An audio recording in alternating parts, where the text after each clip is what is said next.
the system embedded tracking technology on its website, which transmitted sensitive medical information to Facebook. Eligible participants for the settlement include patients who logged into Freighter's MyChart patient portal between February 2017 and May of 2022. With news on WAUK The Shaw, I'm Stuart J. Waddles. I've got some cheese curds that I'm willing to share. Then I want to ride that giant slide over there. So if you've got 11 days to spare, won't you come with me to the Wisconsin State Fair? Won't you come with me to the Wisconsin? Great state of Wisconsin State There's Fair. something for everyone at the Wisconsin State Fair, presented by U.S. Cellular August 3rd through the 13th. A perfect day starts with perfect breakfast. Start your day with Brunch It Up. Our experts are serving up the ultimate brunch experience. Our menu is loaded with inventive dishes from chicken and waffles to cinnamon roll pancakes. Try unique cocktails like Brunch Bloody Mary with house-infused vodka. Come brunch it up over bottomless mimosas or a midday pick-me-up with the whole family for an unforgettable Sunday brunch. Brunch It Up in Milwaukee, Brookfield, or Cedarburg from 7 to 3 on weekdays and 8 to 3 on weekends. Let's brunch it up. This summer, 540 AM WAUK has a new lineup. Yes, that's awesome. Starting at 6 a.m. Up North News, 8 to 10, The Earl Ingram Show. Mondays, 8 to 9, Under the Helmet with the Grave Digger. Gilbert Brown and Earl Ingram. 10 to 12, As Goes Wisconsin. At noon, Civic Media Network News. At 12:15, Town Call. 1 to 3, The Todd Alba Show. 3 to 4, Matt Flynn Direct. 4 to 6, The Devil's Advocates with Dom and Cruz. And 6 to 7, The Maggie Dawn Show. On 540 AM WAUK. Hey, son, how are you feeling? I'm fine, Pops. What's on?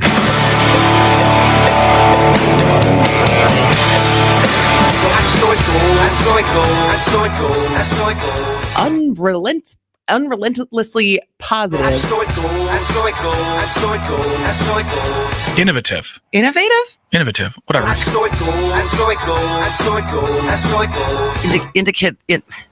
It indicates. Indicative? Hey, can we focus? Moving Wisconsin forward, one joke at a time. This is Kristen Bry with As Goes Wisconsin. Yada, yada, yada. Hello, Wisconsin! Earlier this week, we had a quiz on college rallying cries. So, Jane, when I say OH, what do you say? IO. There, she got it. And I will never say that again because all of my Ohio State Buckeye fans, it is so obnoxious when they do that. But today, did you know they tried to... we celebrate Ohio and what they did last night. Go ahead, Greg. They tried to trademark the word "the." Did they really? Of course they did. The Ohio State University. The Ohio State University. Sorry. But yes, indeed. OHIO, their vote yesterday kept the door open to codify abortion protections for them this fall and protect their own direct democracy. And so a big hats off to our Midwest comrades in Ohio. And so if you've not been following this story, it's an interesting one. And my question to you, regardless, I guess, of where you stand on the abortion issue, I think it's pretty much undeniable that this is not popular. Abortion bans and abortion restrictions, even in very red states, very not popular. You heard it here first. Yeah, right. And that is fact, right? That if you want to debate when life begins, like we can do that, but we're not going to agree. What we can agree on is we've now had 6 direct referendums in 6 different states where it was not gerrymandering couldn't affect it, state officials couldn't affect it, the courts couldn't affect it.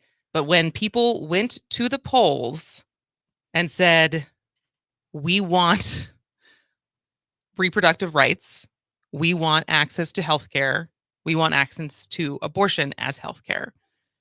And yet, instead of listening, you can see my hand motions. I wish you could right watch now. the live stream people right now.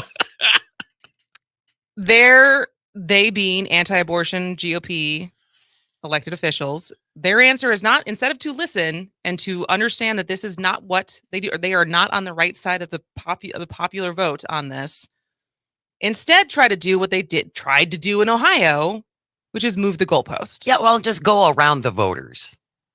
And my question is, how many L's do they have to take before they drop this?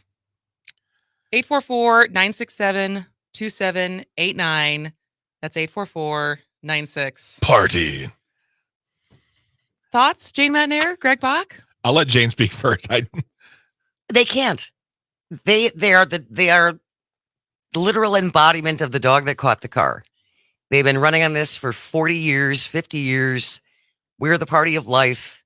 And now they got their wish, and Roe has been overturned. And I think it's becoming clear as well that the issue needs to go back to states' rights, because that's what this is about. That's all bull. Well, and it's interesting because that was the celebration, right? Anti-abortion groups celebrated the end of Roe for returning decisions on abortion laws back to the people. Right.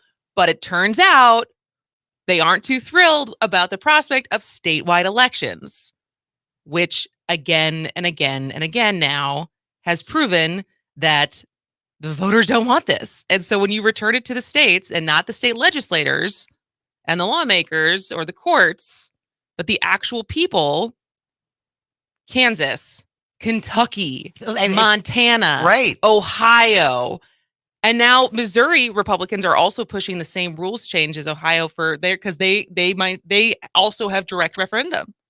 And so instead of listening, they're like, let's just change the rules. Mm-hmm. Yeah. When they don't win elections, they change voting laws. When they don't win, when their biggest, going on what Jane said, this topic is ingrained in the DNA of the GOP now. They cannot let it go. They can't afford to let it go. They will suffer the consequences from the lobbyists that they have been in bed with for so many decades. But here's my question: in a two-party system, because we see this with people with very left issues, right? Yeah. We see it for people who still very much are on defund the police, and I don't think universal health care or universal care for all is that far left. But some issues that I would say progressives, my very, very left friends, like, gets very angry at Democrats because they aren't pushing hard enough on the issues that they care about. But ultimately, they're not going to vote for Republicans. Yeah. They may not vote at all, which is a problem. But in the same way, do you think evangelical, anti-abortion, very, very right people, they're not going to change their votes to Democrats if the GOP moves on from this issue? Well, we saw that in 2016. They voted for Donald Trump, a man who, by definition, who once promoted himself as a pro-life person, then became pro-choice person, then said he was pro-life, and it's pretty much known that he did all those things to get those votes. So they'll vote with whomever says it out loud. So if you have someone who, if you have a candidate who just says, "Yeah, I'm pro-life. I love the fetus. It's conception," they're like, "That's all it needs for me. That's all it needs to work for me," and I got somebody. But I'm saying the opposite. I'm saying, where do they go if people who are running drop it entirely? They're not going to vote for Democrats. No, but they'll probably still vote for the Republicans. Because, so I think what is as it seems like, and I don't know if it's just because so many of these Republicans are such ideologues that they're true believers. Like, this isn't about, for some, Donald Trump, totally. Yeah. But for some, it's not. It's actually not about winning votes. It's where they actually believe in, like, morality and protecting life and all of the things that they tout. And so that because they are so extreme in that, they believe that they shouldn't have to listen to what the popular vote is saying, because they are right. So but shy of that, because there are people who are finally starting to realize, like, we will continue to lose elections on this because we're over a year out. And what wins besides legal wins? What wins have they gotten on this whenever it's been up to a vote? None. Right? Right. But yet again, they're going to stick their fingers in their ears and do what they want. And with the gerrymander still in place in so many places, we've seen it with our own legislature. Our own Republican legislature doesn't respond to what the vast majority of Wisconsin residents want because they don't have to. Nope, they do not have to. And they know better. And it's also Robin Voss's money. 844-967-2789. You can always check in, call, and or text from the 262. Some Republicans will never let go of the abortion issue, regardless of how many losses this gives to them politically. Some of them are so convinced about the issue, it is impossible for them to move on. But here's the question I have. First of all, it's not Robin Voss. It's the Popcorn King. Show the man respect, all right? Oh, I'm sorry. Good Lord, woman. Speaker Popcorn King. Oh, shout out to Bill from Economois. Yes. we love you, Bill. Here's the thing is, and this can be said about any topic that a politician has to deal with, but when you talk about things like abortion, access, guns, I want to know, specifically with abortion, how many of these old dudes really care that much about abortion? Because we see it happen, like the congressman who knocks up his mistress and then pays for an abortion. Like, they don't really care that much. They only care in as much because it's going to get them votes, and it's easy to do too. I mean, like with guns, it's easy to say, yes, everyone should have guns. All right, I don't have to talk about that anymore. I don't have to talk about nuance. I don't have to talk about the details within. I can just say this one thing and then I can move on to other things. I don't think these politicians care that much about abortion rights. I think it's probably a mixed bag. I mean, yes, of course. I'm sure there are some crazy people out there who are like, they got no office because they somehow failed upwards. But the popular ones, the people who are like really running the party, I don't think Mitch McConnell cares. I actually don't know if Robin Voss actually cares, but I think Andre Jacques does. Yeah. Like, when you look at the gamut, like, I think there are some very uber religious people who very much do believe. Mm-hmm. And then I think there are some who are politicians who are, this is our party line. Yeah. 844-967-2789, 844-96 party. Tom from LA. Good morning, Tom. What do you think?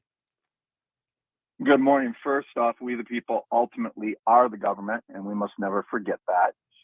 Second, the Republicans in power are the Antichrist party. So I want to throw that out there. Getting spicy quick, Tom. I wanted to say, absolutely, they are. They don't do anything Christ said. So I'm really tired of them actually stealing that word and making it into something that it is not. And then the other thing is on this women's right to choose issue. I'd really appreciate it if we on I call it the FDR Democrats, if we could actually start calling this a woman's right to choose or the government's right to choose, because nobody is pro-abortion. I don't know anybody that's pro-abortion or abortion rights. It's about women, and it's about women making a choice versus the government making the choice.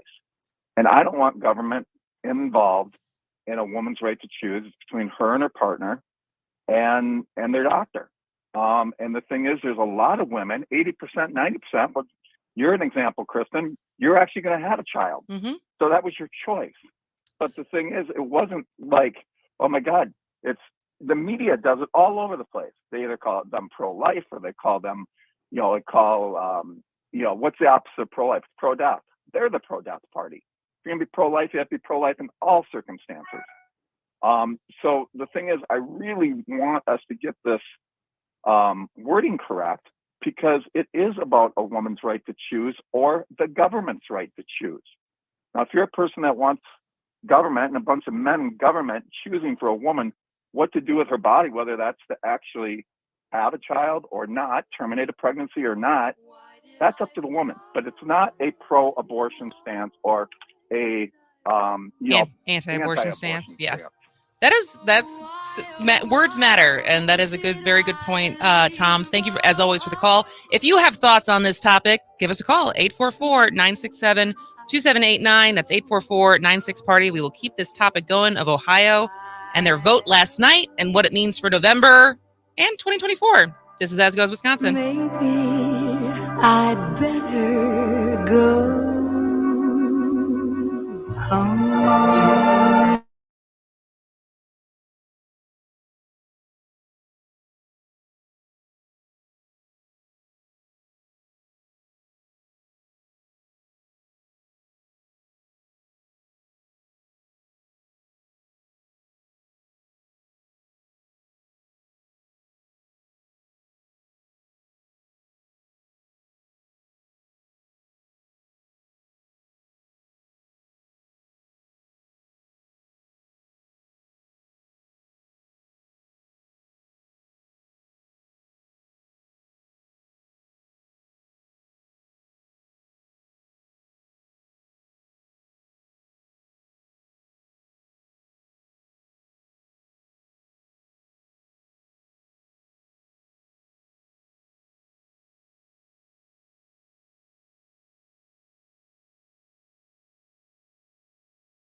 Welcome back to As Goes Wisconsin. I am Kristen Bry. She is Jane Madnair. He is Greg Bach. And is that the Black Keys? Yes, it was. They have a song about Ohio? They're from Ohio.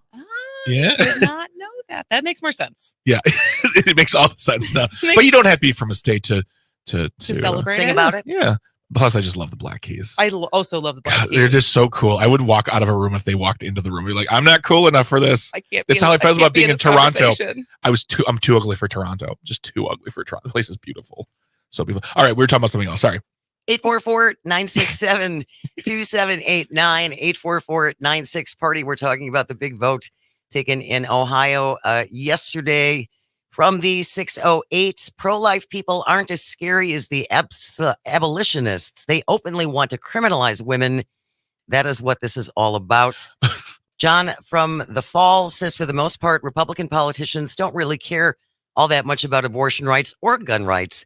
These are just convenient issues for them to use to get more votes so they can stay in power and accomplish their real goals, staying in power and making more money on the backs of hardworking Americans, many of whom are either too lazy or not smart enough to think for themselves and actually pay attention to the issues. Dang, spicy. Spicy. You know, Tom brought up a really interesting point with his call in the last segment, which was the branding, the wording of these things. And the Republicans are always good at it. Like they don't call people like us pro-choice. They're like, you're pro-abortion.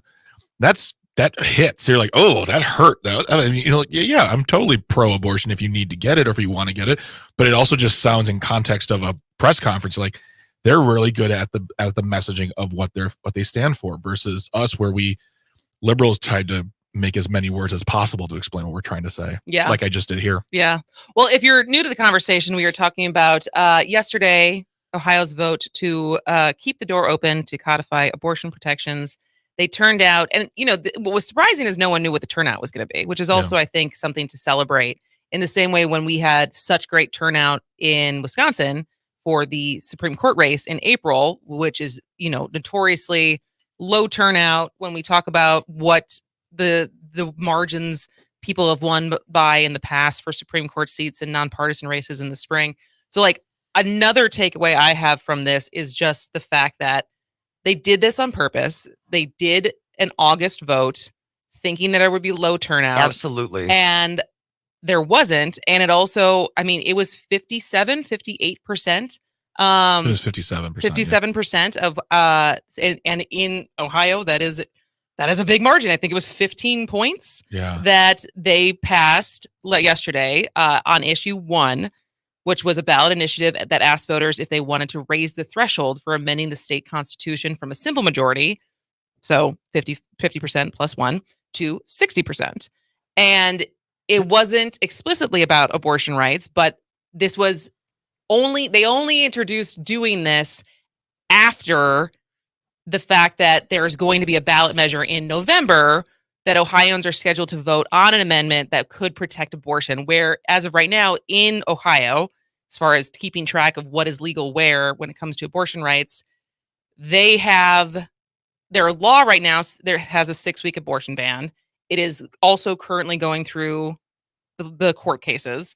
And so, are going through the court. And so because there was one judge who overturned that, so there is messiness happening with what the law currently says. But if this passes in November, it doesn't matter. It overrides what the court case is. And so, but what's interesting about this is that with 57%, and granted, this vote yesterday was about democracy. It was about direct democracy and being able to continue to vote on these things and have the threshold only be 50%. But it's also an indicator that potentially, I mean, if this ends up going in November, now that this is going to happen in November, if not only they pass this, but then if they pass the change to the Constitution to protect abortion rights in November with 60+% anyways, like what does that say? Well, I mean, it's just the point is like these Republicans are feeling Charlie Brown. They're like, we're going to kick this football. Like, no, we're going to take it away every time. And nobody, I wonder if there are any GOP members, any pollsters are like, you guys are losing this hand over fist in every state who does this. Just like, don't. Yeah. But of course they're not going to. We've been talking about this for so long. So yeah. Well, and we'll talk about this. Let's take a call right now, but then it looks like we have some more calls coming in, and I also want to talk about other states that are thinking about doing this, so maybe they will change their mind. But 844-967-2789. Karina, thanks for joining us. We only got about 2 minutes, Karina. Okay, I will be really quick, and I think that nobody should tell anybody what to do with their own life and their own body, and especially government, especially doctors. If I'm coming to a doctor and ask to remove a tooth, will they say, no, this is illegal? No, this is my body, and I'm going to decide what to do with my body and my life. And those old men who's sitting there, they have no idea how my body works. They introducing a camera I can swallow so they can figure it out whether I'm pregnant or not. Not even knowing that my stomach doesn't connect to my uterus. So please, for crying out loud, leave it alone to a female. Who was that again? Was that someone in Ohio? I will look that up. But Karina, you're absolutely right about that. That he thought, you could swallow something. You could swallow a camera because it's going to show whether or not you're pregnant, even Sometimes though your uterus is not connected to your stomach. Sometimes as a man, I feel so dumb by proxy. So dumb by proxy. Thanks, Karina, for Thanks for the call, Karina. I forgot who. Let's look at the break who that was, but I remember when it was like, "Excuse me, what? What did Let me guess. He was in his What did you just 60s or say?" 70s. All right. When we come back, we will take your calls. We will read your texts, and also we will run through the other states that are considering changing the goalposts. But maybe this will change their mind. Maybe not. It won't. Maybe not. But love to hear from you. 844-967-2789. This is As Goes Wisconsin. We'll be right back.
is Greg Bach, and we are talking about the vote from last night in Ohio on issue 1 and the overwhelming turnout for early voting, for day of voting, in response to vote no, that no, we do not want to change our threshold to change for our ability to change the Constitution from 50 to 60%, and thus setting themselves up to probably won't know until November to protect abortion rights, because that is a ballot measure that is up for Ohioans in November. So there we go. So did you, Jane, did you figure out who was it that thought you could just swallow a camera and you could find out if you're pregnant or not? Yes, ladies and gentlemen, meet State Representative Vito Barbieri. I'm sorry, did he just walk off the set of Welcome Back, Kotter? Who asked if a person could swallow a tiny camera so a doctor could conduct a remote gynecological examination about the safety of telemedicine abortion. For the record, and this is from salon.com, swallowed objects don't actually end up in the uterus. No, they do end up in your colon. This is very weird. We found a baby in your colon. I want to know. There's something about this. Viable? Is that viable? I would say that there's some proof sometimes that are the size of babies. Okay, I'm sorry, I had to. I would say Vito Barbieri is not viable, but the point is, the telemedicine. Does he think that abortions? I'm confused by the sentence. Does he think like they can give abortions over the computer? No, I think it's more about checking to see if she's pregnant. By having now to I feel as swallow a dumb as camera. Vito Barbieri. Wow. Yeah. I forgot that human existed until right this moment. Thanks, Karina. But it's interesting because I just in succession of how many states have been able, in Wisconsin, unfortunately, we cannot do this because we do not have direct referendum unless it's been passed 2 times or in 2 different sessions by the legislature, like it was this year for the change to our Constitution with bail. So if you'll remember back earlier this year, there was multiple statewide referendums. 2 were binding, 1 was not. The 2 that were binding that had to deal with bail were only up to a vote because they had passed twice in the legislature. So that's the only way that in Wisconsin we get to have direct democracy, right? In other states, that is not the case. You get enough signatures, you can get it on the ballot.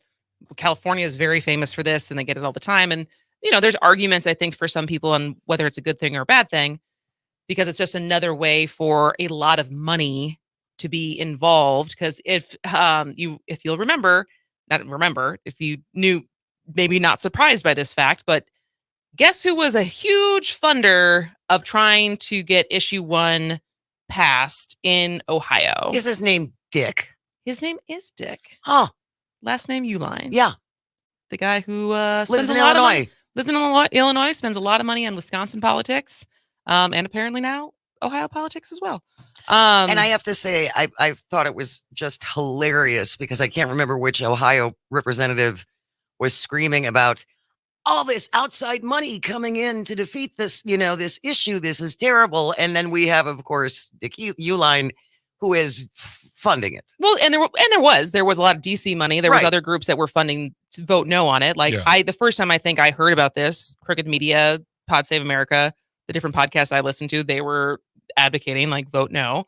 And so but this is the world we live in now, right? Like there is money on both sides. There is outside money that's going to influence our Supreme Court races, ballot initiatives in Ohio. Like this is the world that we live in until we actually have campaign finance reform.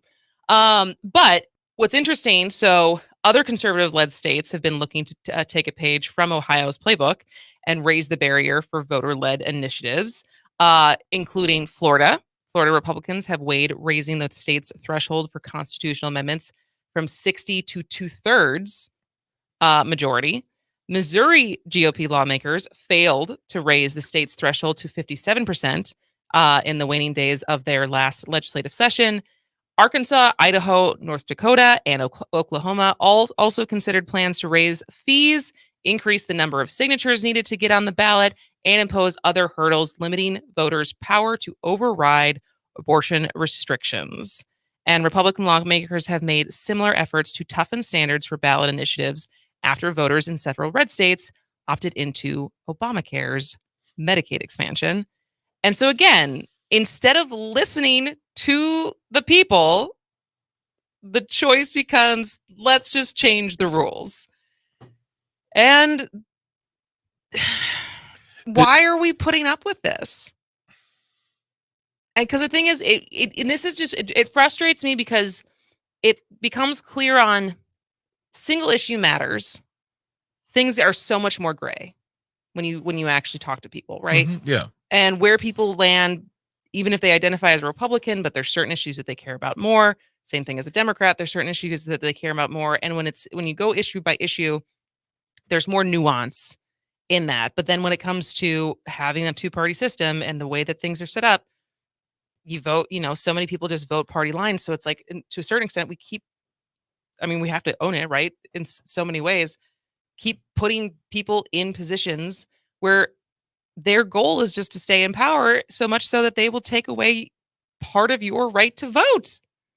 And the people who vote for them, they don't realize how dangerous it is for them, because for them, they'll say things like, well, I don't want an abortion and I don't like abortion, so I'm going to vote for this person. But what they don't know is that this person now is and they're not realizing, if they're not paying attention to the news, that they're voting to take away bits and pieces of their freedoms as far as the process goes. And that is what we reap when we sow these things, reverse that. But like, it's so frustrating because you just want to say, like, look, you sit here with your freedom t-shirt on, with don't tread on me, your American flag bumper stickers and your all this stuff. But the people that you vote for are actively trying to take away your freedoms. But they'll say things like, but these are the things I agree with, so I'm fine with it. Well, that's fine at this point. And then what happens next? And then what happens next? And then what happens next? Until you're pushed into a corner. Well, it's arguably what happened with abortion, right? Like, there was a lot of Republican women who had no problem voting for Trump, voting the way that they've voted for a long time, until Roe got overturned. And I'm guessing there was a fair amount of Republican women who voted for Janet Protasewicz in April. Yeah. Because now it affected them. Absolutely. I know someone who's now ex-partner didn't care about politics, didn't want to talk about politics. The moment that Roe got overturned, she turned into a different person. And what led to like a lot of fights was like, well, you didn't care about this before, and now all of a sudden you do, because it didn't affect you before, but now you feel like it does. Like, that's the thing, is they push you into a corner, and I don't want to say we've got them on our side, but it just feels like, why don't you get there before this has to happen? Before the threat happens, at least. See that this is what's coming on the horizon, because this is what's been happening state by state by state. But I don't know. 844-967-2789, 844-96-PARTY. Cindy from Appleton. Good morning, Cindy. What do you think? Well, hopefully all of what you're talking about is a sign that maybe some people are starting to finally wake up and smell the coffee. Because like you say, what affects one affects us all. And when it comes to abortion, a lot of men don't really understand this affects them as well. It takes two people to make a baby. So, it's not just affecting a woman. Yeah. Well, and I guess too, Cindy, along that line, what has always bothered me about this are all of the penalties for abortion now land on the woman. Like you said, this isn't a solo activity. There should be, if we're going to force women to have babies, then we have to force men to pay their child support. But to be fair, there are also laws that are forcing that, which the burden will always fall on the person who is, as I say this, as a pregnant person right now, who has had a fairly easy pregnancy, but still, this is not fun. Like, even when this is easy, like I had heartburn. I didn't sleep last night. I am getting to a stage where I am very uncomfortable, and I'm very, very, very excited about being a mom and having this baby. And this is not like a joyride to be pregnant and the stress that it puts on your body. And so the burden, no matter what, will fall on the person who's pregnant. And to force someone to do that is immoral, period. Thanks for the call, Cindy. Thanks a lot, Cindy. 844-967. I love it when you get fired up. 2789 West from Middleton checking in. I'm cautiously optimistic that people are tiring of these state legislators having no accountability to the voters of their respective states. And the long game is going to be bad news for the GOP. And I don't disagree with that, and I hope that's the fact. But then comes the next part of the puzzle, which is the work to replace them, which people aren't always willing and have the time to do. Finding good candidates, and I'm not even talking about replacing the Republicans with a Democrat. I'm saying like maybe you find a Republican who's like, no, I'm gonna like someone who's like, I identify as a Republican. I believe in these things, X, Y, and Z, and I feel like I'm more of the people than them. It's really hard to find good candidates. It's incredibly hard to get them up on the podium, and it's even harder to get them elected because we all see the numbers of re-election rates throughout the country on various elected positions. So yeah, the strength of incumbency is very strong. Yes. Partisan primaries are leading us to be our candidates to be more and more extreme because as is gerrymandering as far as the polarization between the people who end up getting elected and the ability for someone who is more moderate to win in a primary to then be able to build compromise. Like I said this yesterday, I was answering different questions on TikTok and stuff like that. And someone's like, will the change of the liberal Supreme Court expedite legalizing marijuana in Wisconsin? And I go, potentially indirectly, only because if we got new maps, maybe the Democrats get majority. Probably not. But maybe we also elect some more moderate Republicans who understand why this is good for the state and actually get some movement going on there. And in that way, that's the only way that the court affects. It's a long road. But it's a long road. But I think that's the thing. It's like getting back to a place where it's like actually like compromise instead of no apologies. You're either with us or you're against us. And it's winner take all. And if you don't agree with me, you're less than. In that sense, everybody loses in so many ways. For sure. Yeah, absolutely. I mean, yeah, that's the thing is like you can do your duty by going to the polls and telling your elected officials how you feel, and that's great. I'm glad Ohio did that as well as other states. But then the work has to take place, which is the election process and the recruitment process. Well, which is just so difficult. The popcorn cake is. Would you ever run? No. Oh my Shane, God. Would you ever run? No. I am too. I've always said this. I've said this since I worked in politics. Is I like being the person behind the person. Mm-hmm. I like helping. I don't want to be the person who has to feign excitement and shake hands and act like I'm happy to be there. Because you hate small talk. I hate small talk. 844-967-2789. John again checking in from the Falls.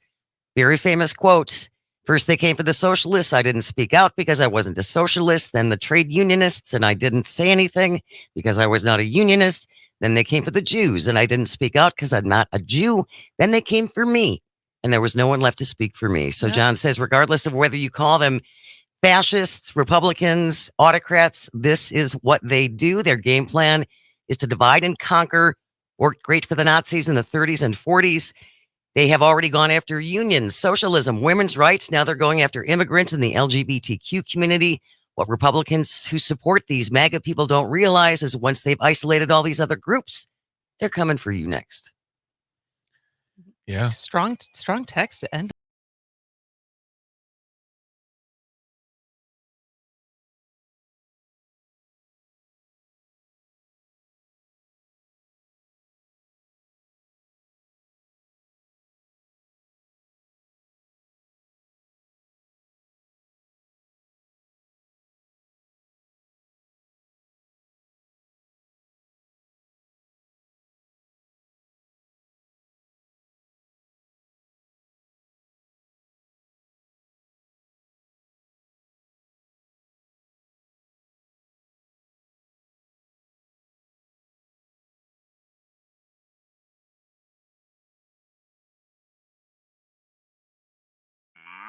If you care about animals or crops, you probably care how the weather could impact both. It's summer in Wisconsin, and the success of your efforts often depends on knowing the forecast. Count on your local Civic Media weather team for all the information you need. Crops' roots are also growing deeper in search for water, which is bad news because when rain finally falls, it will sit shallow and be absorbed in the top layers of the soil. Your weather and more for your part of Wisconsin. On your local Civic Media radio station and streaming on the app. This summer, 540 AM WAUK has a new lineup. Yes, that's awesome. Starting at 6 a.m. Up North News, 8 to 10, The Earl Ingram Show. Mondays, 8 to 9, Under the Helmet with the Gravedigger, Gilbert Brown and Earl Ingram. 10 to 12, As Goes Wisconsin. At noon, Civic Media Network News. At 12:15, Town Call. 1 to 3, The Todd Alba Show. 3 to 4, Matt Flynn Direct. 4 to 6, The Devil's Advocates with Dom and Cruz. And 6 to 7, The Maggie Dawn Show on 540 AM WAUK. Saturdays and Sundays at 1. Don't miss Under the Helmet with the Gravedigger, featuring legendary Gilbert Brown and Earl Ingram. Football, life, and fun. Earl, you've been driving a Yugo. They just gave you a brand new Ferrari with turbo boost. So enjoy it, brother. Under the Helmet with the Gravedigger. Gilbert Brown and Earl Ingram. Saturdays and Sundays at 1 on the Civic Media Network and on the Civic Media app.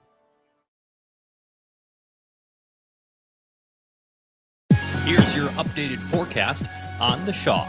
Mainly cloudy skies this afternoon with highs around 84. Southwesterly winds 8 to 15 miles an hour. Lows dip down to about 61 tonight. Partly cloudy again tomorrow. High of 82. Seasonal temps Friday and Saturday with highs from the low 80s to the mid 80s. Chance for scattered storms Friday. So what did I miss? What did I miss? Virginia, my home, sweet home, I want to give you a kiss. I've been in Paris meeting lots of different ladies. I guess I basically missed the late 80s. I traveled the wide, wide world and came back to this. Welcome back to As Goes Wisconsin. I am Kristen Bry. She is Jane Madnair. And now it is time in the week on Wednesdays when we get Greg Bach's roundup of headlines. Take it away. The Badger Times Journal Report or Greg's Roundup. 3 or 4 headlines you probably saw, but definitely didn't read. We're going to start with feel-good world news. Okay. Timothy Lindsay Shattuck, 54, and his canine companion Bella were rescued after 3 months at sea by a Mexican tuna trawler.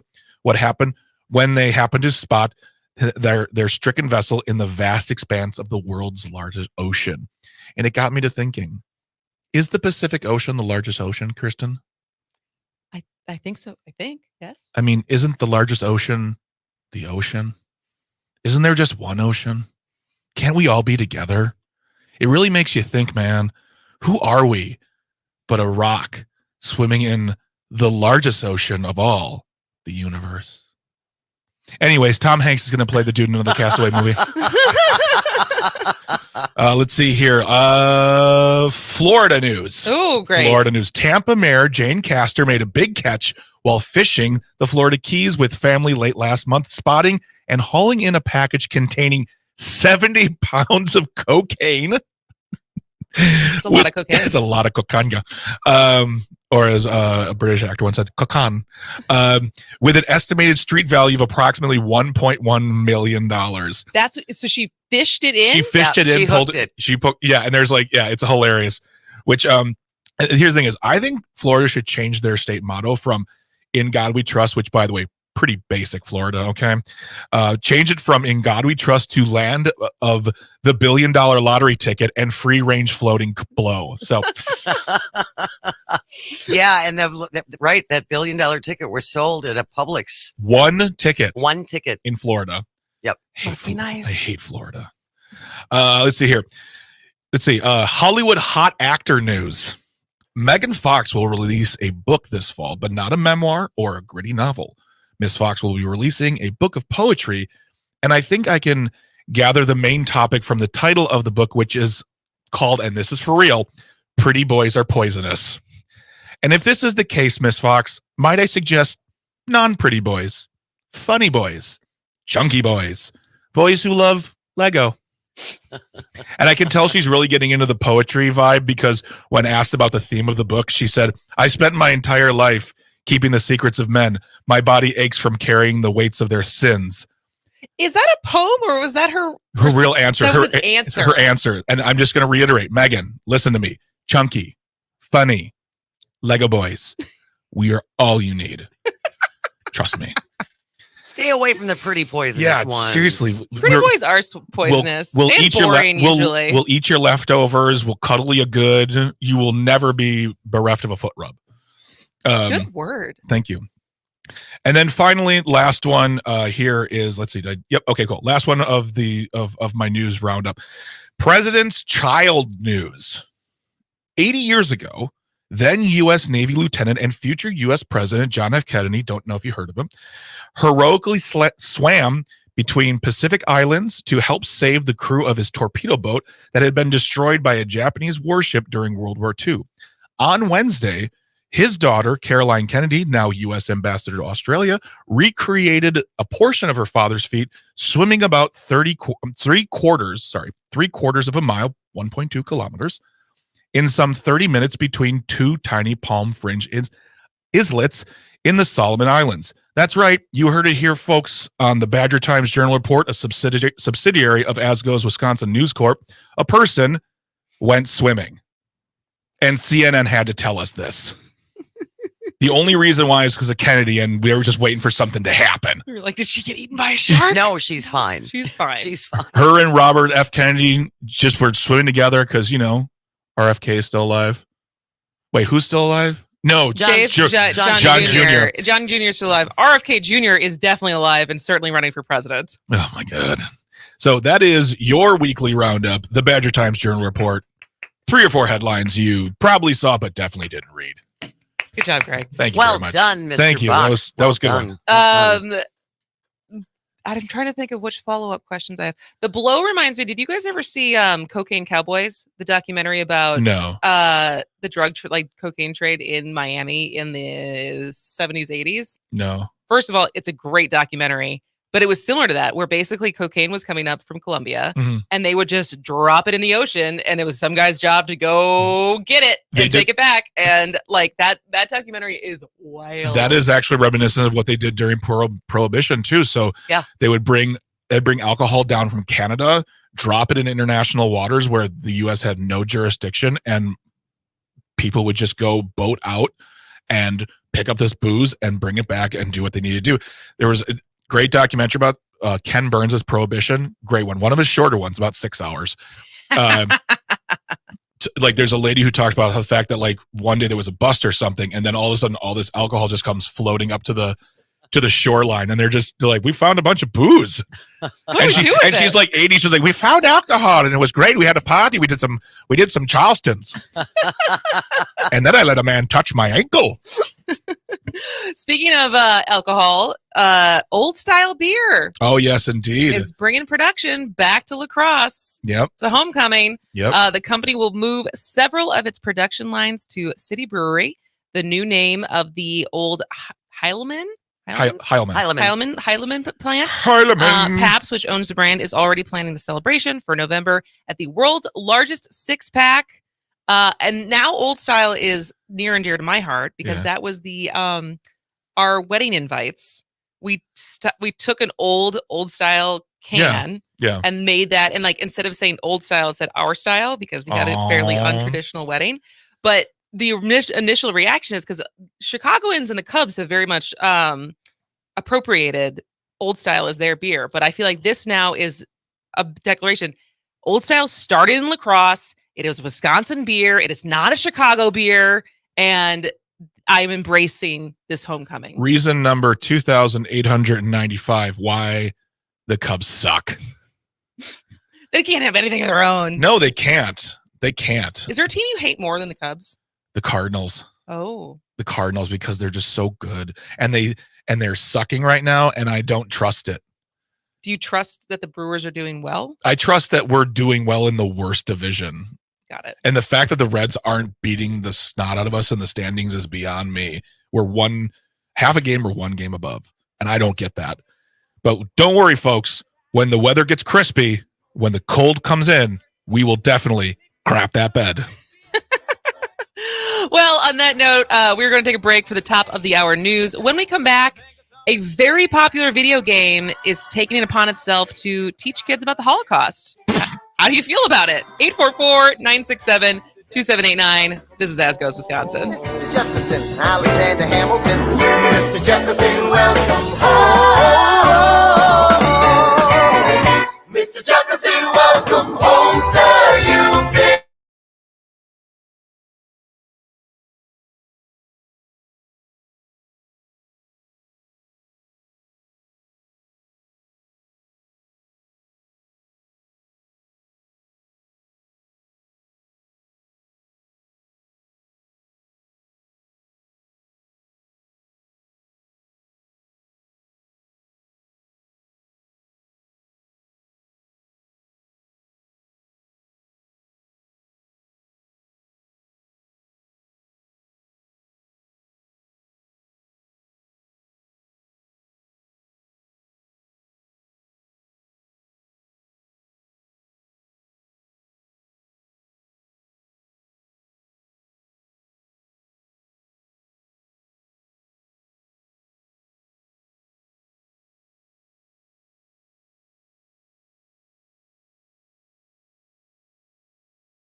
Is that word? Innovative. Innovative? Innovative. Whatever. You can say it both ways. I think it's it indicates. Indicative? Is that the word you were looking for? That is a good word, Kristen Bry.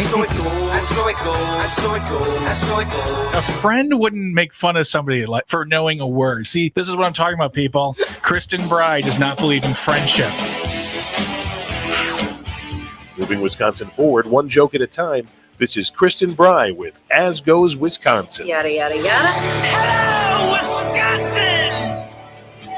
Hello, Wisconsin. Welcome to the second hour, the 11 o'clock hour of As Goes Wisconsin. I am Kristen Bry. Jay Madnair is on the board, and Greg Bach has something to say. Okay, I would like to bring up something. This has been chapping my hide for weeks now. That intro with the three of us, who, by the way, I adore the three of us. We should have a TV show. Got it. You screw up what word? You can't say what word again? Indicative? No, indicative is mine. She can't say indicative. You can't say another word. I say a word that's a word. And it's I'm just an alternate pronunciation. And I somehow get thrown into the mishmash of you two who can't speak. I am upset. It sounds like you have to take that up with the producer. You should probably address the producer with those concerns. I'm addressing the producer and the host. So deal with that what you will. And also a shout out to Texter in the I believe 608. Yeah, I don't care how good you think the Cubs are. They still suck. No, that was actually Brian Kelly. Fancy Brian texted you because he is a Cubs fan. Fancy Brian? That's his nickname. Oh, really? Yeah. Well, he's fancy. Wasn't he saying that wasn't he saying what the Brewers are doing? No, he said the Cubs. He said the Cubs are the hottest team in baseball and have the most runs since the All-Star break, and they are the top 3 in every offensive category since then as well. And I said, sounds like someone holding on to 2016 while in second place. Because I didn't know the Cubs were in second place. See, that's the problem with this division. I'm sorry, we won't get into this now. We got other things to talk about. I could talk about this. I could just talk about this division for hours. I bet Brian could too. We're going to go to a Cubs game. game. Give you guys an hour of time. We'll do a live show from a Cubs game. Oh, I'm liking. Are you ready to move on? Trust me, no, but we have to. Okay. All right. So my question to you is, how do you feel about popular video games teaching your kids about history or science? Is this a good thing? Is it only a good thing if you agree with what they're including? I don't know how I think I feel good about this as someone who very much embraces edutainment, infotainment, the ability to meet people where they're at, which is why I like using humor when we talk about politics, which is why I know videos versus reading. Like, people learn in different ways, people consume information in different ways. But Fortnite, heard of it? Oh yeah, I know 12-year-olds. I think there's more than just 12. Like, this is like a wildly popular game. Between Fortnite and I feel like you start at Minecraft and then you graduate to Fortnite. Is that how it feels like? I just feel like every kid I know who was like 6 years old playing Minecraft, one day I'm like, oh, you like Minecraft? Like, I don't like Minecraft. I'm going to play Fortnite. I've moved beyond it. Yeah. So I don't know. I really don't know the premise of these games. I just know that they exist. I know that they're wildly popular. But Epic Games, which is the company that owns Fortnite, just approved a virtual Holocaust museum for Fortnite. Okay. So it's going to be something that you can engage with as you're in Fortnite. And, this is probably something that you don't think of because this is, according to this article from Morning Brew, this is a game where you can like play as Optimus Prime. You can like do a TikTok dance. Like, there's a bunch of goofy stuff that you can do. And so I think it's like a little odd that they, that you were like, oh, they can also tour a Holocaust museum inside of Fortnite now. But the Digital Gallery's designer, who also created the educational Holocaust game, The Light in the Darkness, tweeted that this museum, existing separately from Fortnite's main play, will be game-changing for Holocaust awareness. Fortnite has about 239 million active monthly users. Wow. And 80% of Americans have never visited the Holocaust Museum. Have you ever visited? Yeah. Okay, never mind. When I was young. Okay, It was awful. I mean, it was a beautifully done museum, but it is gut wrenching. Yeah.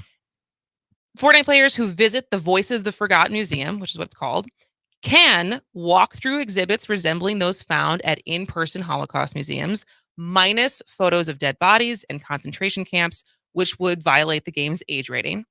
They cannot use weapons, break anything, or dance. Epic learned its lesson after players kept doing the floss and the robot at a 2021 in-game event celebrating Martin Luther King Jr. And so I guess they're not the first to do this either. Roblox and Minecraft, two other very popular games, were used for educational purposes like teaching students during the pandemic. And I guess reporters have also used Minecraft to make a library of censored journalism available in restricted countries. Minecraft is one of the most amazing. I wish I had the bandwidth to play that game. I go to Indiana every year, and I see my family, and my niece is she was then, I don't know about this year, but last year she was a Minecraft fiend. And she's like, "You want to see my house that I built?" I'm like, "Of course I do." So we're sitting there, she's showing me the house. I'm like, "Cool, you built it?" She goes, "Yeah, I built 12 of them." And these aren't just like a box with a roof. There are libraries in there, swimming pools, elevators. Like, it is How's it different than The Sims? It's not. It just looks different. It's just Okay. for a different generation. It's just, but it's an amazing thing that just engages their creativity. And I am all about this. I love this. You love this. Kudos to Fortnite. I think it's fantastic. And I'm trying to question because I also think it's great because I also am in the camp of, we should be teaching the Holocaust. And the fact that I think it was when was this? Like 2020, there was a survey that found a shocking lack of Holocaust knowledge among millennials and Gen Z.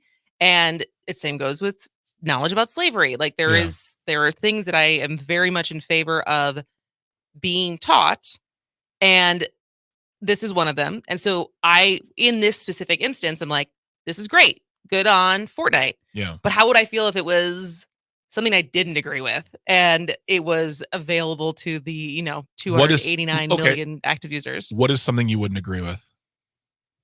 Bible study in this game, but Okay. I guess it's a private game, so they can do what they want. So I Exactly. think that's why I'm tussling with it, because I think I'm celebrating this, but also I don't know. Well, I mean, what's to stop them from having a special room to go in to celebrate neo-Nazis? Better example. Yeah, I mean, that's the thing is I guess it would be the natural policing of either the marketplace or the people playing or that kind of thing. I mean, once again, I think if you had Nazi propaganda on your game, I think it would violate your age restriction. Probably. I mean, they'd have to do it in a very sneaky way, which is what our government does now to begin with. But the point is, for me, I think it's great because kids are playing these games now when they're very young and being taught taught lessons in their video games on their iPads, but then eventually they grow up and out of those games and they move on to the different games, and not sound old manny, but like lose educational value. So them putting them in here to a game that everyone loves and they have the option of doing it, I think that's great. That's a Does 289. The Last of Us not have educational value? I wouldn't know. I don't play video games. If we're talking Super Mario Brothers didn't have anything about, the I learned a lot from Donkey Kong. That's for a whole other show. But I think this is great. I just want to know then the next step of like, who is going to be like, how dare you talk about the Holocaust? And if there's backlash from it, Absolutely. it's like, go woke, go broke. Yeah. Scott Walker, you listening? You idiot. Sorry. Does that fall under wokeness now? Teaching the Holocaust? Is that where we're at? Yes, Certainly in Florida. Anything that threatens whiteness is woke. Anything that threatens your privilege as a white person is woke. You go woke, you go broke. I mean, they're so tiny. They're so fragile. They're like I can't listen to anything about anything that's not me, so it's woke. You don't know what woke means. I'm talking to you, Scott Walker. He tweeted this weekend something stupid about did we talk? We didn't really. We touched on it. We glanced on it. Anything that threatens your whiteness, your privilege, your gender superiority in the society, your patriotism, it's all woke because you can't just hear a little bit of truth or at the most just different perspective. Not even pay attention. Scott, you don't watch soccer. I know. So what do you care? You weren't waking up at 2 a.m. to watch the women's soccer tournament? When's the last time you drank a Bud Light? You don't. So shut up. Let kids learn. I'm sorry. I've totally made Scott Walker the enemy of this story. But what about going back to this whole, the U.S. women's team losing. What about when the men lost when Trump was in office? But the thing is that it started from the beginning when with the whole national anthem thing where they wouldn't stand for the national anthem. Well, it wasn't even the whole team. It was. I mean, a lot of this has to do with Megan Rapinoe. Yeah, but and she's in the. I guess I don't think of her as controversial, but she's controversial. There's people who don't like her because there's things that she's done, things that she's said. I think she's very controversial in the fact she threatens everything that people get fragile about, which is like, she's a gay soccer player who's saying like, I'm going to talk about what I want to talk about. Mm-hmm. But since then, like when the Post wrote that article, everyone's like, I can't watch women's soccer. You didn't watch it in the first place. Okay. Don't act like your team just let you. This is not football. This is not watching one of your favorite players take a knee. Okay, it's soccer. It's women's soccer. You can't name more than one player. And if you can, you're going to mispronounce the name.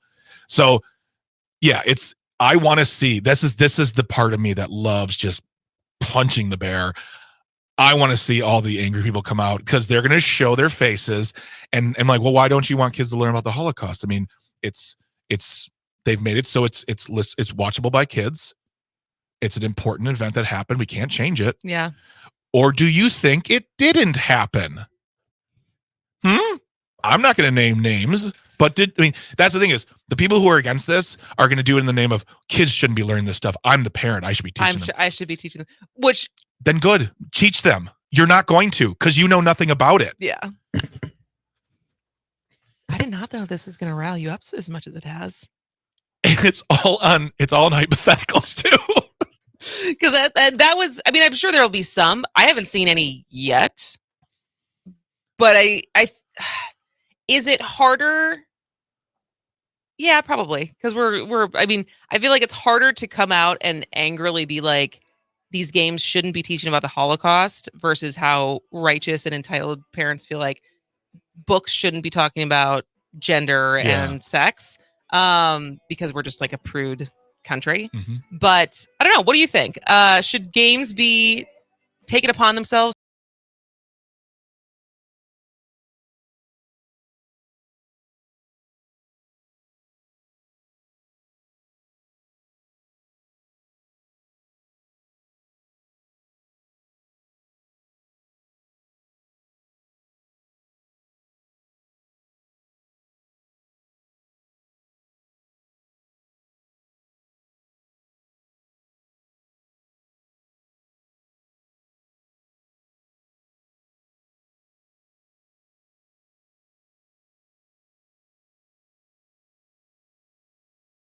Hey, this is Matt from Design Garden.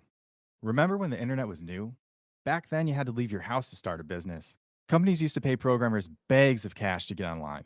Now, small businesses can get online with a Facebook business page, or Squarespace, or Google My Business, or WordPress. But which tools should you use? Can you afford to go down the wrong path? Design Garden uses modern tools to build your website the right way. Find us online at design.garden. Again, that's design.garden. With one call, the Civic Media Network of stations can deliver your business's message to the entire state of Wisconsin or your hometown. Marketing plans that work for your business. One call can do it all. Civic Media, 608-819-8255. A perfect day starts with perfect breakfast. Start your day with Brunch It Up. Our experts are serving up the ultimate brunch experience. Our menu is loaded with inventive dishes from chicken and waffles to cinnamon roll pancakes. Try unique cocktails like Brunch Bloody Mary with house-infused vodka. Come brunch it up over bottomless mimosas or a midday pick-me-up. Or with the whole family for an unforgettable Sunday brunch. Brunch It Up in Milwaukee, Brookfield, or Cedarburg from 7 to 3 on weekdays and 8 to 3 on weekends. Let's brunch it up. Join the conversation with your favorite hosts or shows anytime. Follow Civic Media on Twitter, Instagram, and Facebook. Share your thoughts on our social media channels wherever you are, whenever you want. The Civic Media Network of local radio stations here for you. Here's your updated forecast on the Shaw. Mainly cloudy skies this afternoon with highs around 84. Southwesterly winds 8 to 15 miles an hour. Lows dip down to about 61 tonight. Partly cloudy again tomorrow. High of 82. Seasonal temps Friday and Saturday with highs from the low 80s to the mid 80s. Chance for scattered storms Friday. For Civic Media, I'm meteorologist Eric Height. Currently,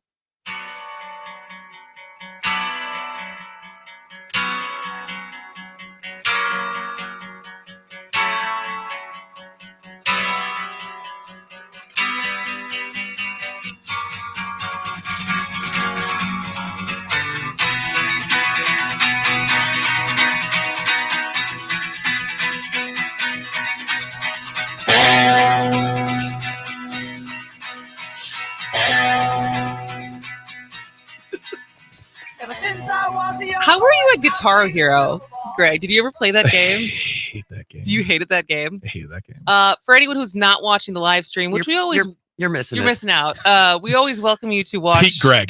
the As Goes Wisconsin live stream on YouTube and Facebook, and also on YouTube we edit it down so you don't have to watch the whole thing. We try to put timestamps in there so you can always go back and watch it along with, instead of listening to the podcast. Because when you do the live stream, you can also see the antics that you can't always hear. The faces, the face palms. I am a pretty expressive person, so you get to see some of the faces. I think Jane is none of us are necessarily good at faking it. Poker faces. No. And what you just missed is Greg being very excited about that song and a very good a very good air guitar. I'm a good guitarist.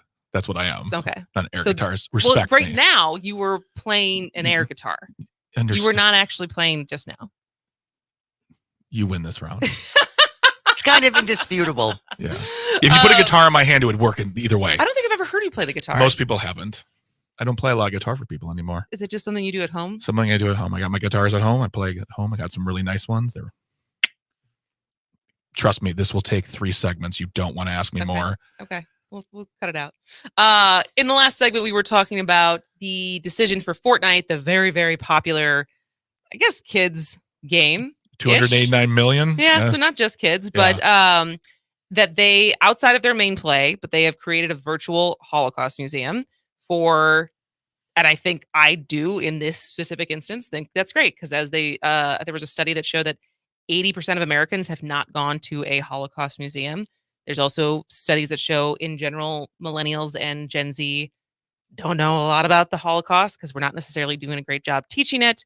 And so I think on the one hand, kudos to Fortnite, which has no obligation whatsoever as being just a form of entertainment, to take it upon themselves to teach history. Mm-hmm.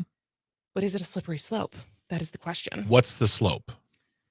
Is that what you're talking about in the previous segment? Yeah, I mean, I guess it's like, because there's, like you said, there's a chance that they get backlash from this. They're going woke. So I mean, I don't know, because again, I think there is a finer edge to walk. There's still as much as there's a rise of white supremacism, as much as there is a rise of anti-Semitism, I still think the general consensus is the Holocaust happened. Mm-hmm. I hope so. Please, God, let it be the case. People think that. And so I just wonder how much of there would be an appetite or like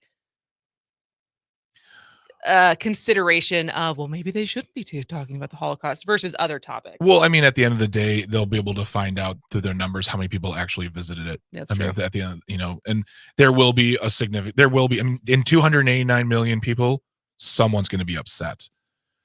And you can choose to go to it. You can choose not to go to it. The fact that it's there, it's wonderful. I think if it's an educational tool, and hopefully, I hope that adults who play the game are like, I want to check it out to learn more, because I mean, at the end of the day, it's just going to be teaching something that happened, and that's going to give important information to people, and maybe they'll read a book or watch a documentary. Mm-hmm. But I think it's a positive thing. And as far as the slippery slope of like what could they put in there, I don't know. I mean, like, I don't think you mentioned like, what if they put something about neo-Nazis? I don't think it would go there, because I think if they're putting something about the Holocaust, they're definitely not going to do that. But say they want to put in an American history museum, and it's an American history that we've been taught our entire lives. So we're like, well, this isn't true. How about a real American history museum? You know what I mean? I Yeah. can see that. But I think if you are starting there with this topic, I think personally, and maybe I'm thinking too much of them because I don't know them. If they do other things such as this, they're gonna say like, oh, this is a center where you're gonna learn about the actual history of indigenous people in various countries, Mhm. or some other topic that I was just, as you were talking about that, I was like, I wonder how much more backlash there would be if this was a museum about slavery versus the oh Holocaust.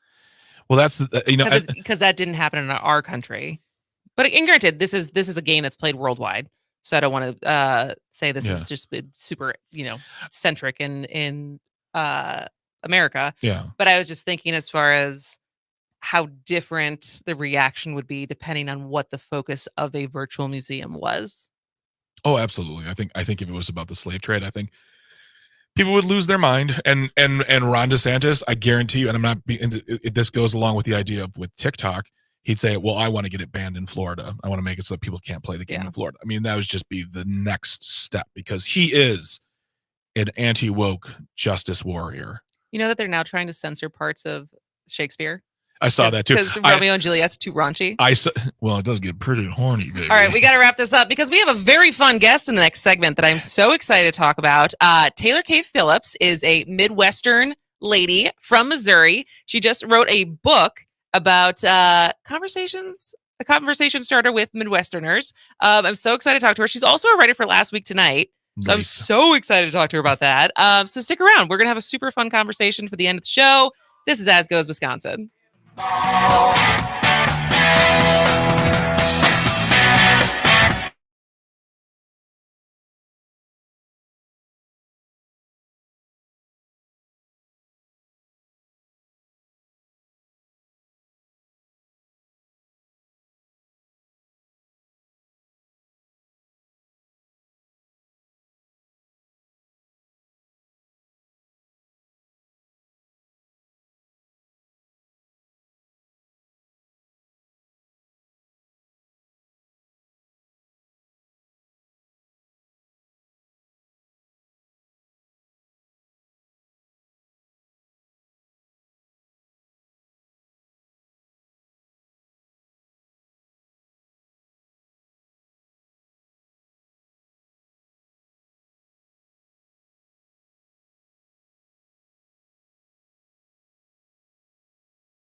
It was only our third date, so timing was not great.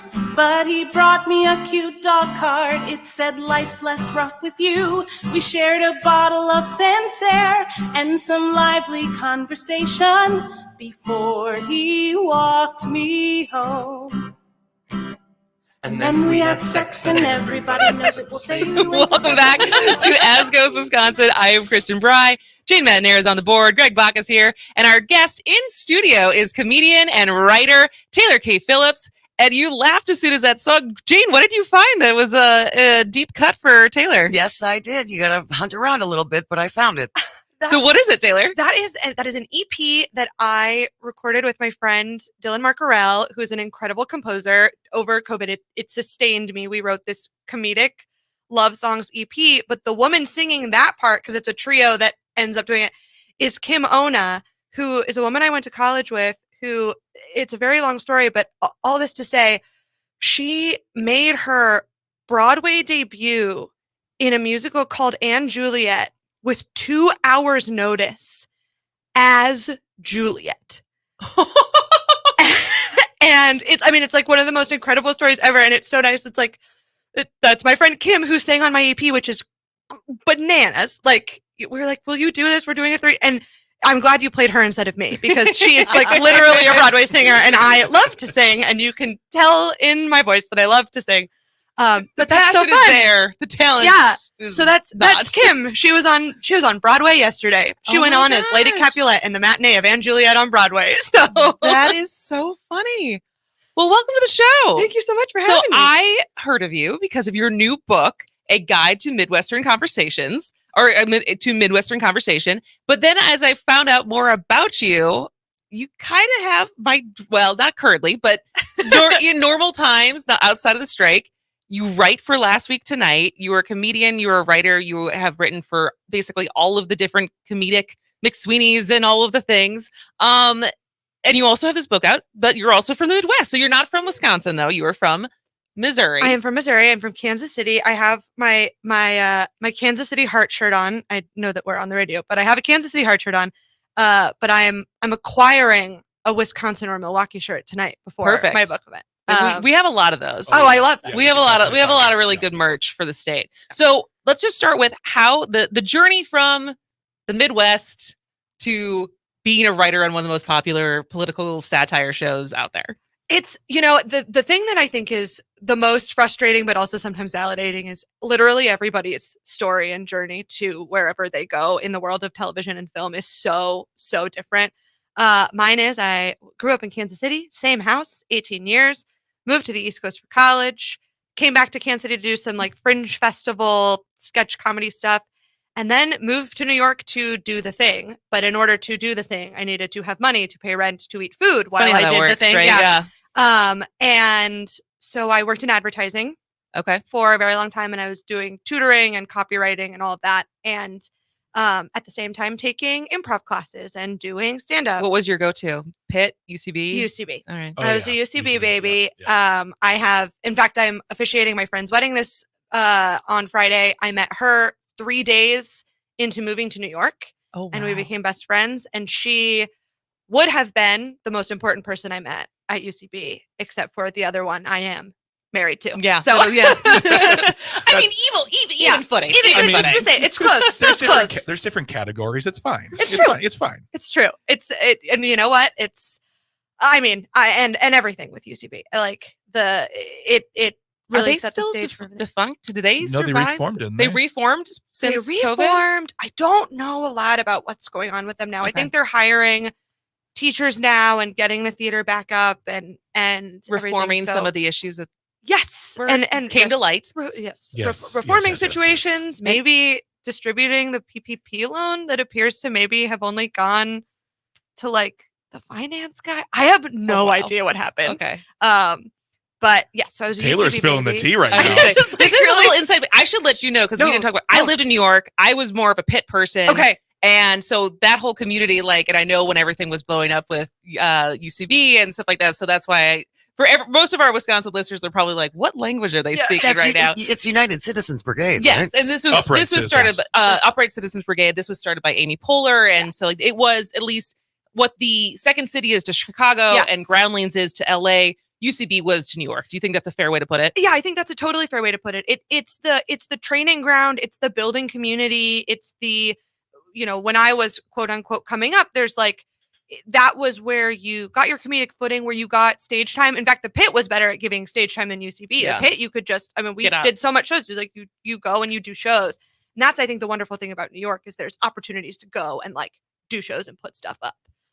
So yeah, I was a UCB baby, and then through friends at UCB, through like work in the online satire community, you build your community and you get what are called packets, which is basically the late night way of saying we're hiring, here's what you have to do to get hired.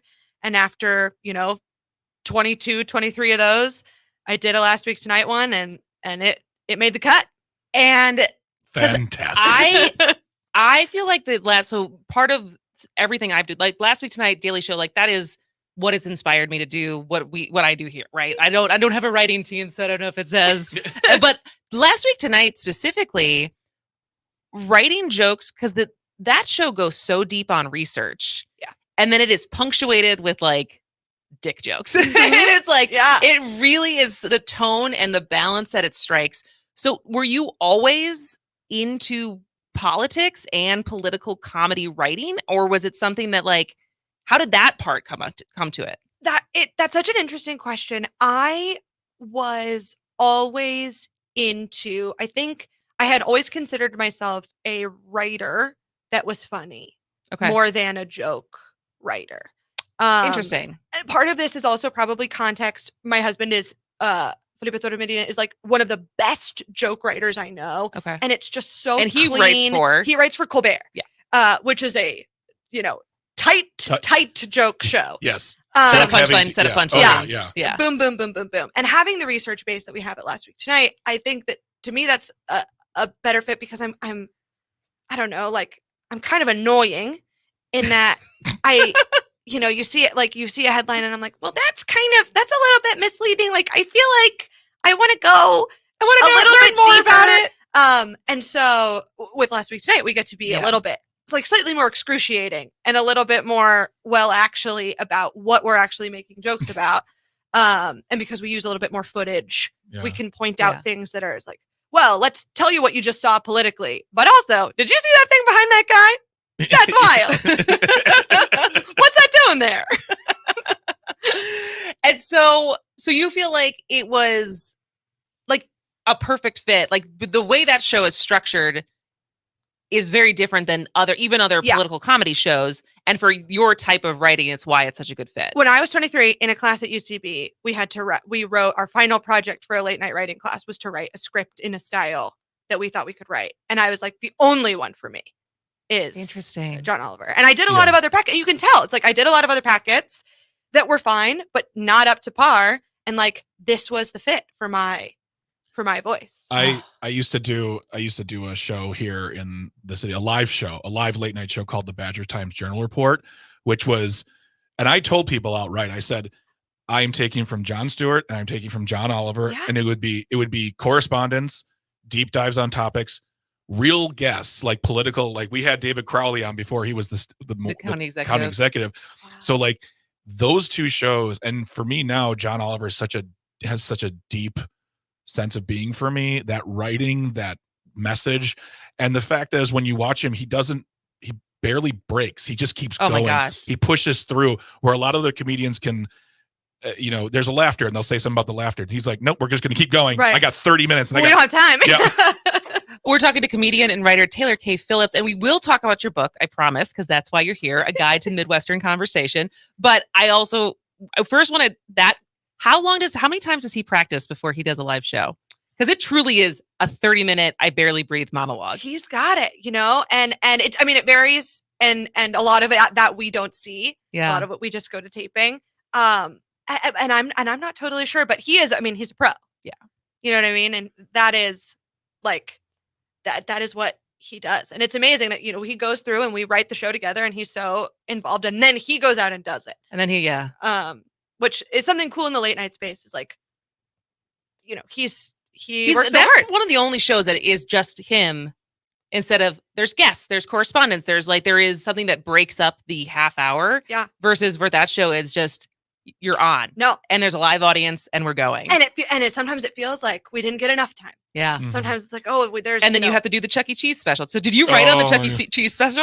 So we can't say for legal reasons what we work on or whatever. Okay. But I can say that that I really enjoyed watching that and felt a lot of affection for it and was very impressed by the work done in a way that as a Midwesterner, maybe I wouldn't. I could not shut up about that piece. Yeah. We talked about it on the show because this is amazing. So what we should say though is right now you are not currently working. I am not. You are still.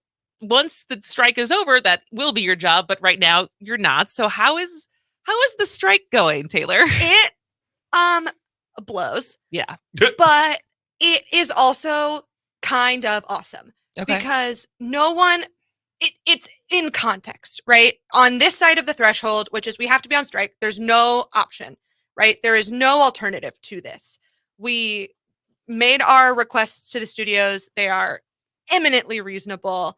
And not only have they, there are some that they declined. There are some that they, came back and negotiated. And there are a lot that they just refused to negotiate with us about. So there's just no debate about whether or not this is the right thing to do. Yeah.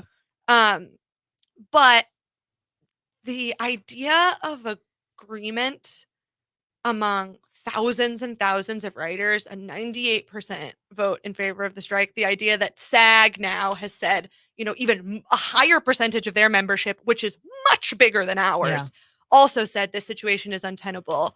It's the most unified group I've literally ever been a part of.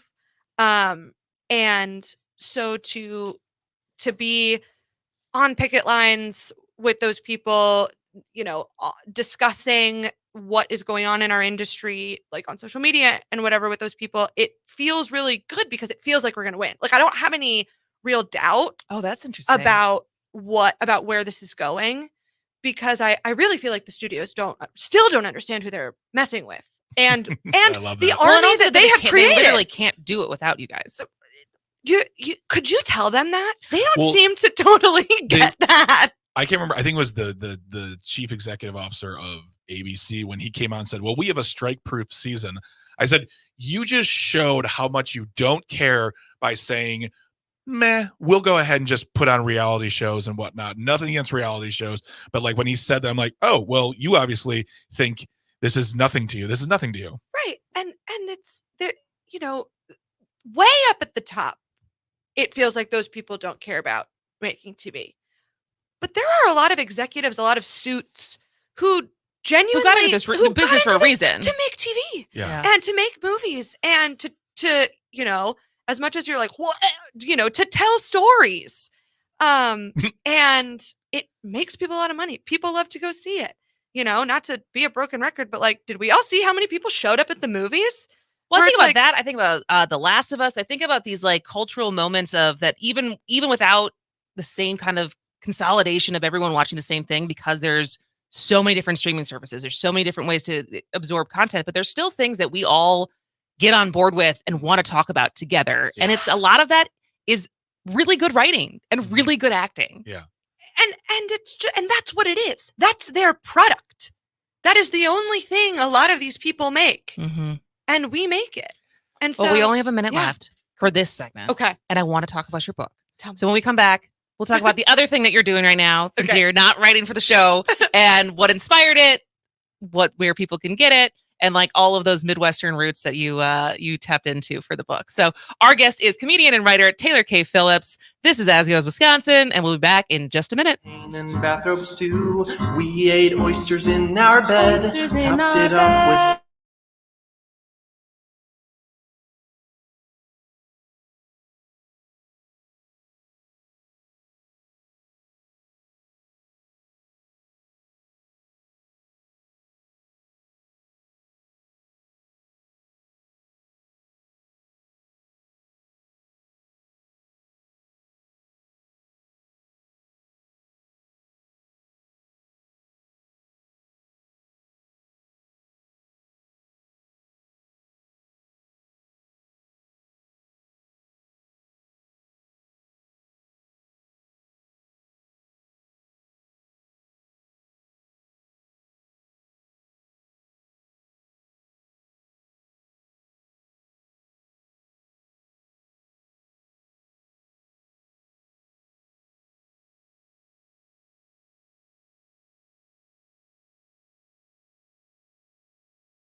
I'm giving you a long look every day, every day, every day, every day I write the book.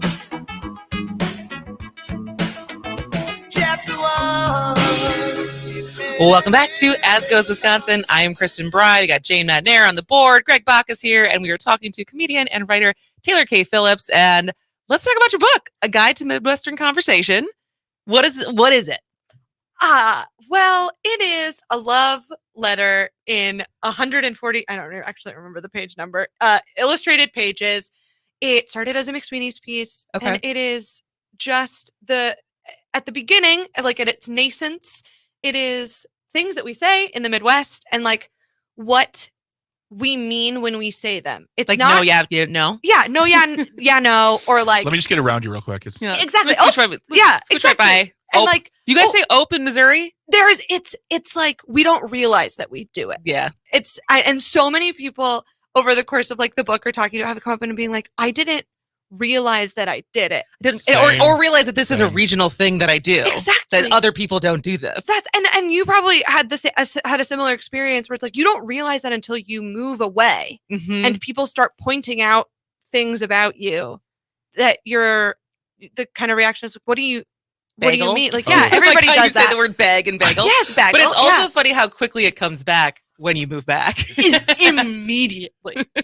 Like just like a slight twang. And for me, it's not even Kansas City. It's that my dad's from the south of Missouri. So like even just talking to him, it'll just go a little bit, like just a little bit, like Okay. not much, but like yeah. it'll get up there. I went to New York once with a bunch of people, and we were talking. And my friend's friend, who I didn't know, he goes, I can tell you're from the Midwest. I said, why? He goes, you look people in the eyes and you smile a lot. And I'm like, I don't know if that's a compliment. It's wild. I went to a Starbucks on Park Avenue and I said, good morning, how's it going? And the man looked terrified. He was frightened. He was like, is this a new type of stick up? Like, And was that a culture shock when you left Missouri to go to school out east? Was that like a huge difference culturally? it wasn't, the culture shock was more people expecting me to have a culture shock. Okay. It was like we would all, be lined up in the freshman room talking about where we were from. And it would be, I'm from Boston, I'm from New York, I'm from Connecticut, I'm from Florida, I'm from California, I'm from Vietnam. And I'd say, I'm from Missouri. And people would go, oh, that's so far. Or where is that? Like just mentally. Did they let you in on a special deal I or was something? just like, what is that? And one time, like the dean of freshmen was like, hello, welcome. And I was like, hi. And he was like, where are you from? Where are you joining us from? I was like, oh, I'm from Missouri. The man talked slower. He said, no. How are you liking it here? And I was like, well, there aren't near as many cows. Like, what the heck do you think I'm about to do? That was the culture shock. It really is true. In 2023, in a world of massive ability to get information, people from the coasts still think we are barefoot cow farmers. It's like literally people I've met who are like, I didn't realize that places in Wisconsin all had running water or like indoor toilets. I wish that was a joke. It's true. It is true. It's amazing. And they're not embarrassed by it. Well, especially because Kansas City I think Kansas City is bigger than Milwaukee. How many people live It is. We Googled that on the way here. So it's like, it's a big city. It's a big city. We got the World Cup. We had the draft. We've got Mahomes. You got your own song in Oklahoma? We got our own song and 7 stories high. You got a baseball team that I don't want to talk about. There.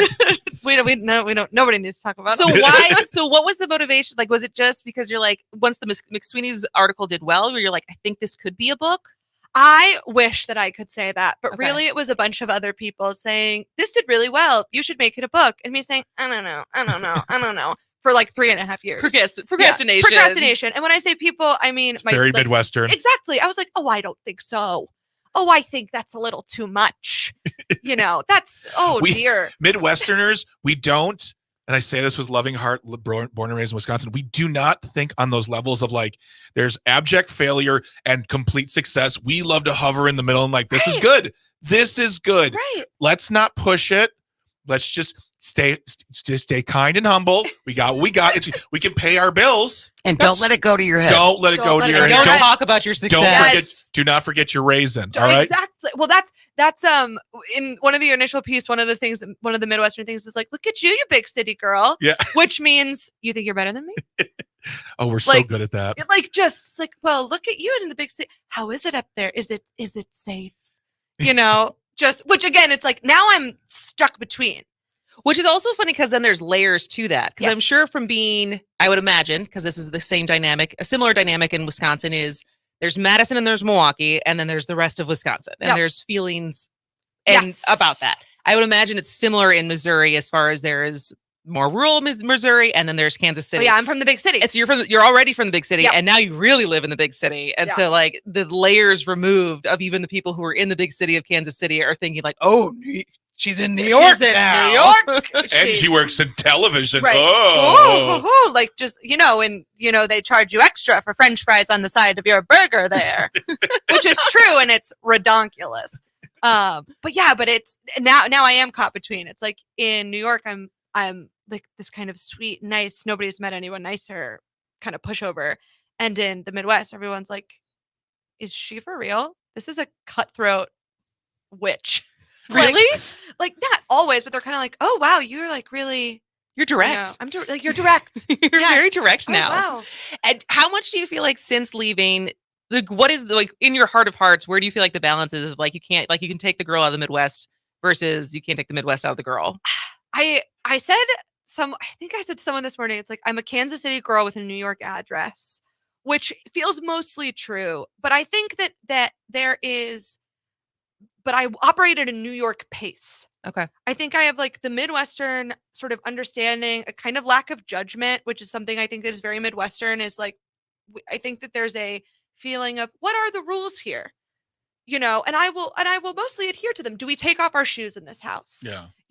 What, like, are we getting appetizers, dinner, dessert, or are we just eating, you know what I mean? Like the kind of how your family does it, how my family does it. I'm curious about it, which I think that curiosity is not as pronounced on the coasts. And I think I try to still have that.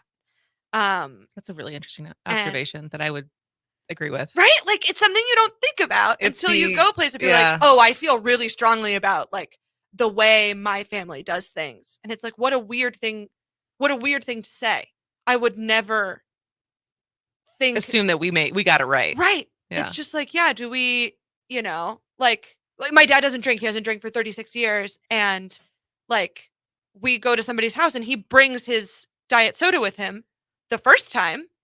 And then he'll always bring it with him just in case. But as soon as anybody's ever had my dad's like, oh yeah, we got Diet Pepsi in the thing. Because Carrie's come, All right. Well, that went by so quickly. We have so much overlap in common. I'm just excited to talk to you after the show. Yes. But Taylor K. Phillips, you can buy A Midwestern Conversation anywhere you can buy books. I will link it to today's show notes. I'll also link her social media if you want to follow her on X or things. Or Instagram or anything. But it was so fun to have you in person. It was so fun to see you guys. I am so grateful. Absolutely. All right. Well, thank you to everyone who called into the show, texted into the show. We will be back tomorrow to do it all over again. This has been As Goes Wisconsin.